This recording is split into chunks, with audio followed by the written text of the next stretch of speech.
ಲೋಕಭವನ ತಲುಪಿದ ಸಚಿವರ final list. ಕೆಲವೇ ಕ್ಷಣಗಳಲ್ಲಿ ಸಚಿವರ ಪಟ್ಟಿ ಮಾಹಿತಿ ಲಭ್ಯವಾಗುತ್ತೆ.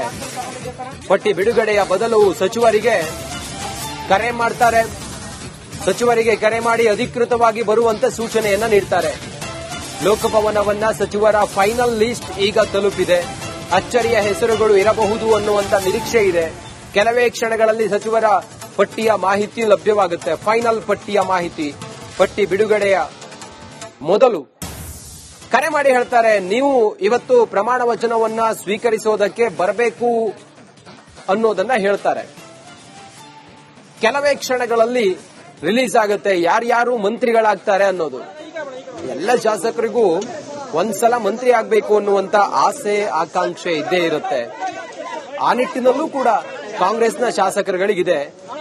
ಯಾವ್ಯಾವ ಆಧಾರದ ಮಾನದಂಡ ಅನ್ನೋದು ಹೈಕಮಾಂಡ್ ತೀರ್ಮಾನ ಮಾಡಬೇಕಾಗಿದೆ. ಚಂದ್ರು ಇದ್ದಾರೆ ದೂರವಾಣಿ ಸಂಪರ್ಕದಲ್ಲಿ. ಚಂದ್ರು, ಈಗ ಫೈನಲ್ ಲಿಸ್ಟ್ ಲೋಕಭವನವನ್ನ ತಲುಪಿದೆಯಂತೆ. ಸದ್ಯ ಯಾರ್ಯಾರದಿರಬಹುದು, ಎಷ್ಟು ಜನರನ್ನ ಮಂತ್ರಿ ಮಾಡಬಹುದು, ಸದ್ಯ ಏನಿದೆ, ಯಾರಿಗಾದ್ರೂ ಕಾಲ್ ಬಂದಿರೋ ಬಗ್ಗೆ ಏನಾದ್ರೂ ಮಾಹಿತಿ ತಿಳಿದು ಬಂದಿದೆಯಾ ಚಂದ್ರು? ರಂಜಿತ್, ಖಂಡಿತವಾಗ್ಲು ಅಳದು ತೂಗಿ ಒಂದಷ್ಟು ಲೆಕ್ಕಾಚಾರಗಳನ್ನ ಮಾಡಿ ಈಗ ಹೈಕಮಾಂಡ್ ನಿನ್ನೆಷ್ಟೇ ರಾಜ್ಯಕ್ಕೆ ಪಟ್ಟಿಯನ್ನ ಕಳಿಸಲಾಯಿತು. ಅದನ್ನ ಈಗ ಅಧಿಕೃತವಾಗಿ ರಾಜಭವನಕ್ಕೆ ಪಟ್ಟಿಯನ್ನ ಕಳಿಸಲಾಗಿರ್ತಕ್ಕಂಥದ್ದು. ಇವರಿಗೂ ಕೂಡ ಒಂದಷ್ಟು ಅಧಿಕೃತವಾಗಿ ಯಾರ ಹೆಸರನ್ನು ಕೂಡ ಘೋಷಣೆ ಮಾಡದೇ ಇರೋದ್ರಿಂದ ಯಾರೆಲ್ಲ ಸಚಿವಾಕಾಂಕ್ಷಿಗಳಿದ್ರು ಅವರು ಇನ್ನೂ ಕೂಡ ಅಧಿಕೃತವಾಗಿ ಕರೆ ಬಂದಿಲ್ಲ ಅನ್ನುವಂತ ಮಾಹಿತಿಯೊಂದಿಗೆ ಕಾದು ಕುಳಿತಿರ್ತಕ್ಕಂಥದ್ದು. ಸದ್ಯಕ್ಕೆ ರಾಜಭವನಕ್ಕೆ ಈಗ ಅಧಿಕೃತವಾಗಿ ಪಟ್ಟಿ ತಲುಪಿರ್ತಕ್ಕಂಥದ್ದು. ಈಗ ರಾಜಭವನದಿಂದ ಪಟ್ಟಿ ಬಿಡುಗಡೆ ಬದಲಾಗಿ ಅಧಿಕೃತವಾಗಿ ಕರೆಯನ್ನ ಮಾಡಿ ನೀವು ಇವತ್ತು ಸಚಿವ ಸಂಪುಟ ಸೇರ್ತಾ ಇದ್ದೀರಿ, ನೀವು ಪ್ರಮಾಣ ವಚನಕ್ಕೆ ಬರಬೇಕು ಅನ್ನುವಂತ ಕರೆ ಕೂಡ ರಾಜಭವನದಿಂದ ಬರ್ತಕ್ಕಂಥದ್ದು. ಹೀಗಾಗಿ ಎಲ್ಲ ಸಚಿವಾಕಾಂಕ್ಷಿಗಳು ಯಾರೆಲ್ಲ ಇದ್ದಾರೆ ಅವರು ಕಾತ್ಕೊಳ್ಳುತ್ತಿರ್ತಕ್ಕಂಥದ್ದು. ಸೊ ನನಗೆ ಕರೆ ಬರಬಹುದು ಅನ್ನುವಂತ ನಿರೀಕ್ಷೆಯಲ್ಲಿ ಅನೇಕರು ಇರ್ತಕ್ಕಂಥದ್ದು. ಸೊ ಸದ್ಯಕ್ಕೆ ಅಧಿಕೃತವಾಗಿ ಮಾಹಿತಿ ಇನ್ನು ಯಾರು ಹೆಸರು ಪಟ್ಟಿಯಲ್ಲಿ ಇದೆ ಅನ್ನೋಂಥದ್ದು ಮಾಹಿತಿ ಲಭ್ಯವಾಗಿಲ್ಲ. ಇನ್ನೇನು ಕೆಲವೇ ಕ್ಷಣಗಳಲ್ಲಿ ಯಾರೆಲ್ಲ ಪಟ್ಟಿಯಲ್ಲಿ ಇದ್ದಾರೆ ಅನ್ನೋಂಥದ್ದು ಸ್ಪಷ್ಟವಾಗಲಿದೆ. ರಂಜಿತ್, ಓಕೆ ಚಂದ್ರು, ಮತ್ತೆ ನಿಮ್ಮನ್ನ ಸಂಪರ್ಕ ಮಾಡ್ತೀವಿ ಚಂದ್ರು. ಥ್ಯಾಂಕ್ ಯು ನಿಮ್ಮೆಲ್ಲ ಮಾಹಿತಿಗಾಗಿ. ಸದ್ಯ ಲೋಕಭವನವನ್ನ ಈಗ ಯಾರ್ಯಾರು ಇವತ್ತು ಸಚಿವರಾಗಿ ಪ್ರಮಾಣ ವಚನವನ್ನ ಸ್ವೀಕರಿಸ್ತಾರಲ್ಲ, ಆ ಲೀಸ್ಟ್ ಲೋಕಭವನ ತಲುಪಿದೆ ಅನ್ನುವ ಮಾಹಿತಿ ಲಭ್ಯವಾಗಿದೆ. ಇತ್ತ ದೆಹಲಿಯಿಂದ ರಾಹುಲ್ ಗಾಂಧಿ ಅವರು ಹೊರಟಿದ್ದಾರೆ. ಸೇರಿದಂತೆ ಕಾಂಗ್ರೆಸ್ನ ಯಾರ್ಯಾರು ಸಿಎಂಗಳಿದ್ದಾರೆ, ಯಾವ್ಯಾವ ರಾಜ್ಯದಲ್ಲಿ ಕಾಂಗ್ರೆಸ್ ಪಕ್ಷ ಅಧಿಕಾರದಲ್ಲಿದೆ ಅಲ್ಲಿನ ಮುಖ್ಯಮಂತ್ರಿಗಳು ಇವತ್ತಿನ ಪ್ರಮಾಣ ವಚನ ಕಾರ್ಯಕ್ರಮಕ್ಕೆ ಅವರಿಗೆ ಆಮಂತ್ರಣವನ್ನ ನೀಡಲಾಗಿದೆ. ಅವರೆಲ್ಲರೂ ಕೂಡ ಬಹುತೇಕ ಬರುವಂತ ಸಾಧ್ಯತೆಗಳು ಕೂಡ ಕಂಡು ಬರ್ತಾ ಇದ್ದಾವೆ. ಇದ್ರ ಜೊತೆಗೆ ಇನ್ನು ಸೀಮಿತವಾದಂತಹ ಕೆಲವು ಗಣ್ಯರಿಗೆ ಆಮಂತ್ರಣವನ್ನ ನೀಡಿದ್ದಾರೆ. ಅವರಿಗೆ ವಿಶೇಷವಾದಂತಹ ಆಸನದ ವ್ಯವಸ್ಥೆಯನ್ನ ಲೋಕಭವನದ ಒಳಗಡೆ ಗ್ಲಾಸ್ ಹೌಸ್ನಲ್ಲಿ ಮಾಡಿದ್ದಾರೆ. ಸುಮಾರು 2,000 ಜನರಿಗೆ ಕುಳಿತುಕೊಳ್ಳೋದಕ್ಕೆ ಆಸನದ ವ್ಯವಸ್ಥೆ ಮಾಡಿದ್ದಾರೆ ಅನ್ನುವಂತ ಮಾಹಿತಿ ಇದೆ.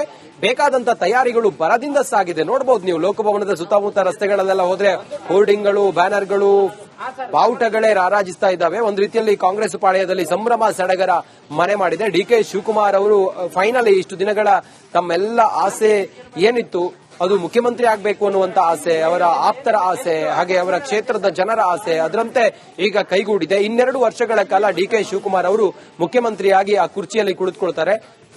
ರಾಮನಗರದಿಂದ 5ನೇ ಮುಖ್ಯಮಂತ್ರಿಯಾಗಿ ಡಿಕೆ ಶಿವಕುಮಾರ್ ಅವರು ಆ ಮೂಲಕ ಇವತ್ತು 4 ಗಂಟೆಗೆ ಪ್ರಮಾಣ ವಚನವನ್ನ ಸ್ವೀಕರಿಸಲಿದ್ದಾರೆ. ರಾಜಭವನದಲ್ಲಿ ಲೋಕಭವನದಲ್ಲಿ ಪ್ರಮಾಣ ವಚನವನ್ನ ಸ್ವೀಕರಿಸ್ತಾ ಇರೋದು ಬಹಳ ವಿಶೇಷವಾಗಿದೆ.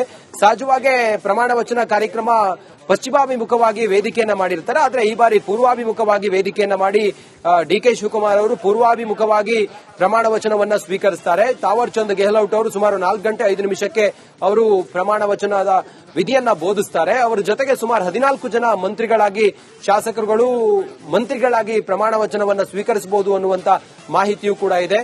ಹೈಕಮಾಂಡ್ ನಿಂದ ಈಗಾಗಲೇ ಲೋಕಭವನಕ್ಕೆ ಯಾರ್ಯಾರ ಲೀಸ್ಟ್ ಏನು ಎತ್ತ ಯಾರಿದ್ದಾರೆ ಇವತ್ತಿನ ಮಂತ್ರಿಮಂಡಲವನ್ನ ಸೇರುವವರು ಅನ್ನೋದ್ರ ಬಗ್ಗೆ ಅಂತಿಮ ಪಟ್ಟಿ ಕೂಡ ತಲುಪಿದೆ ಅನ್ನುವ ಮಾಹಿತಿ ಲಭ್ಯವಾಗಿದೆ. ಇನ್ನೇನಿದ್ರು ಕೂಡ ಶಾಸಕರುಗಳಿಗೆ ಕರೆ ಮಾಡಿ ನೀವು ಮಂತ್ರಿ ಆಗಿದ್ದೀರಿ, ಬರಬೇಕು, ನೀವು ಇವತ್ತು ಲೋಕಭವನದಲ್ಲಿ ಪ್ರಮಾಣ ವಚನ ಸ್ವೀಕರಿಸಬೇಕು ಅನ್ನುವಂತ ಕರೆ ಮಾತ್ರ ವ್ಯಕ್ತಪಡಿಸಿದ್ದು ಮೊದಲನೇಗ ನಾನೇ. ಅದನ್ನ ಖುಷಿನ ಯಾವ ರೀತಿಯಲ್ಲಿ ಹೇಳ್ಬೇಕು ಅನ್ನೋದು ಹೇಳಕ್ ಬರೋದಿಲ್ಲ. ಆ ಒಂದು ವ್ಯವಸ್ಥೆ ಬಹಳಷ್ಟು ಖುಷಿಯಾಗಿದೆ. ಒಳ್ಳೇದ್ ಮಾಡ್ಲಿ, ದೇವರವರಿಗೆ ಒಳ್ಳೇದ್ ಮಾಡ್ಲಿ. ನೀವು ಕೂಡ ಸಾಕಷ್ಟು ಒತ್ತಾಯವನ್ನು ಮಾಡ್ತಿದ್ರಿ, ನಾಯಕರಿಗೆ ದುಡಿದ ಕೂಲಿ ಕೊಡಬೇಕು ಅನ್ನೋಂಥದ್ದು ಈಗ ಹೈಕಮಾಂಡ್ ಕೊಟ್ಟಿದೆ. ಇದನ್ನ ಯಾವ ರೀತಿಯಾಗಿ ಸದ್ಬಳಕೆ ಆಗುತ್ತೆ ಅನ್ನುವಂಥದ್ದು ಈಗ ತಾವೆಲ್ಲ ನೋಡಿದಿರಿ. ಸುಮಾರು 45 ವರ್ಷದ ರಾಜಕೀಯ ಇತಿಹಾಸ. ಕಾರ್ಯಕರ್ತರಿಂದ ಹಿಡಿದು ಇವತ್ತು ಮುಖ್ಯಮಂತ್ರಿ ಅವರಿಗೆ ಬೆಳೆದಿದ್ದಾರೆ.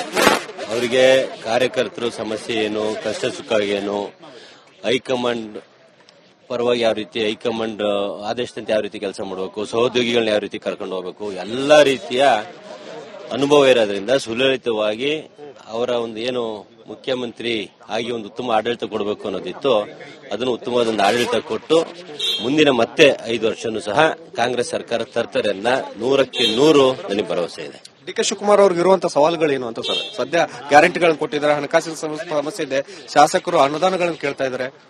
ಈಗ ಹೇಳಿದೆ, ನೀವೇ ತಾವೆಲ್ಲ ನೋಡಿದ್ರಿ, ರಾಜಕೀಯ ಚಾಣಕ್ಯ ಅಂತಾರೆ, ಕನಕಪುರದ ಬಂಡೆ ಅಂತಾರೆ, ಎಲ್ಲಾ ತರದ ಏಟು ಉಳಿ ಏಟು ಎಲ್ಲಾ ತರ ಚಾಣಕ್ಷತೆ ಇದೆ. 5 ಗ್ಯಾರಂಟಿಗಳ ಜೊತೆಗೆ 6-7ನೇ ಗ್ಯಾರಂಟಿನೂ ಕೊಟ್ಟು ಉತ್ತಮವಾದಂತ ಸರ್ಕಾರ ಕೊಡ್ತಾರೆ, ಅದ್ರಲ್ಲಿ ಯಾವುದೇ ಸಂಶಯ ಇಲ್ಲ. ನೀವೆಲ್ಲ ಒಂದು ವರ್ಷ ಬಿಟ್ಟು ನಮ್ಮನ್ನು ಕೇಳಿ, ಡೆವಲಪ್ಮೆಂಟ್ಸ್ ಬಗ್ಗೆ ನಾನು ಮಾತಾಡ್ತೀನಿ. ದಾವಣಗೆರೆಯಿಂದ ತಾವು ಕೂಡ ಆಕಾಂಕ್ಷಿ ಇದ್ದೀರಾ, ಹೇಗೆ ಸರ್ ದಾವಣಗೆರೆಗೆ ತಮಗೆ ಸಿಗೋ ಸಾಧ್ಯತೆ ಇದೆ? ನಾನು ದಾವಣಗೆರೆ ಅಂತ ಎಲ್ಲೂ ಕೇಳ್ತಾ ಇಲ್ಲ, ನಾನು ಕೇಳ್ತಿರೋ ರೈತರು ಕೋಟ. ಯಾಕೆಂದ್ರೆ ರೈತರ ಹಿನ್ನೆಲೆಯಿಂದ ಶಾಸಕನಾದ ತಾವೆಲ್ಲ ನೋಡಿದಿರಿ. ನಾನು ರೈತರ ಪರವಾಗಿ ಹೋರಾಟ ಮಾಡಿ, ಕೇಂದ್ರ ಸರ್ಕಾರದ ವಿರುದ್ಧ ಹೋರಾಟ ಮಾಡಿ, ಇವತ್ತು ರೈತರ ಧ್ವನಿಯಾಗಿ ನಾನು ಇವತ್ತು ವಿಧಾನಸೌಧದಲ್ಲಿ ಇರೋದ್ರಿಂದ ರೈತರ ಪರವಾಗಿ ಒಂದು ಅವಕಾಶ ಮಾಡಿ, ಜೊತೆಗೆ ಚನ್ನಗಿರಿ ವಿಧಾನಸಭಾ ಕ್ಷೇತ್ರಕ್ಕೆ ಸುಮಾರು 25 ವರ್ಷದಿಂದ ಅವಕಾಶ ಆಗಿಲ್ಲ. ಕೊನೆಯದಾಗಿ ಮಾಜಿ ಮುಖ್ಯಮಂತ್ರಿ ಜೆ ಎಚ್ ಪಟೇಲ್ರ ಕೊನೆ. ಅದಾದ ನಂತರ ಯಾವುದೇ ಪಕ್ಷದಲ್ಲೂ ಸಹ ಯಾವುದೇ ಸರ್ಕಾರದಲ್ಲೂ ಕೊಟ್ಟಿಲ್ಲದ ಕಾರಣ ಆ ಒಂದು ಕೋಟ ಕೇಳ್ತೀವಿ ಬಿಟ್ರೆ ಯಾವುದೇ ರೀತಿಯ ಜಿಲ್ಲಾವಾರು ಕೇಳ್ತಾ ಇದೆ. ಪಟೇಲ್ ಸಿಗುವಂತ ನಿರೀಕ್ಷೆ ಇದೆ ಸರ್? ನಿರೀಕ್ಷೆ ಇದೆ.